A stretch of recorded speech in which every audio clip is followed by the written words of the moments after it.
పూల మార్కెట్ పోతే తీరొక్క పూలు కానొస్తుంటాయి. రోడ్ల పక్కకు సుత బండ్ల మీద పెట్టుకొని మూరలు లెక్క అమ్ముతుంటారు.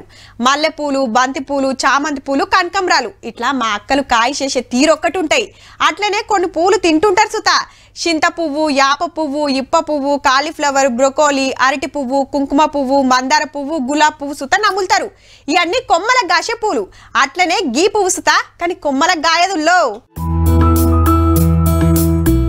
ఇదేం పువ్వురో గమ్మత్తుందో అంటురులే.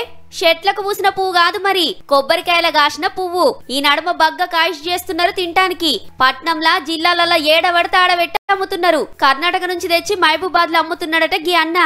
కొబ్బరి పువ్వు తినడం వల్ల గుండెకున్న కొలెస్ట్రాల్ తగ్గిస్తుంది, కరెక్ట్ రానియదు, షుగర్ మీకు కంట్రోల్లో ఉంటుంది, కిడ్నీలో స్టోన్ ఉన్నా పడిపోతుంది.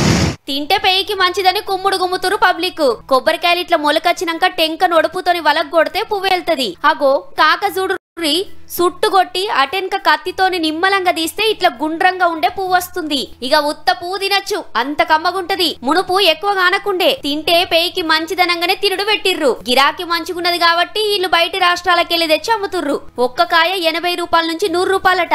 అంటే 3-4 కొబ్బరి బొండాలు వస్తాయి. కొబ్బరి నీళ్లతో ఎంత ఫాయిదా ఉంటదో కొబ్బరి పువ్వుతో సుత అంతే ఫాయిదా ఉంటదట. గందుకే ఇంత రేటు.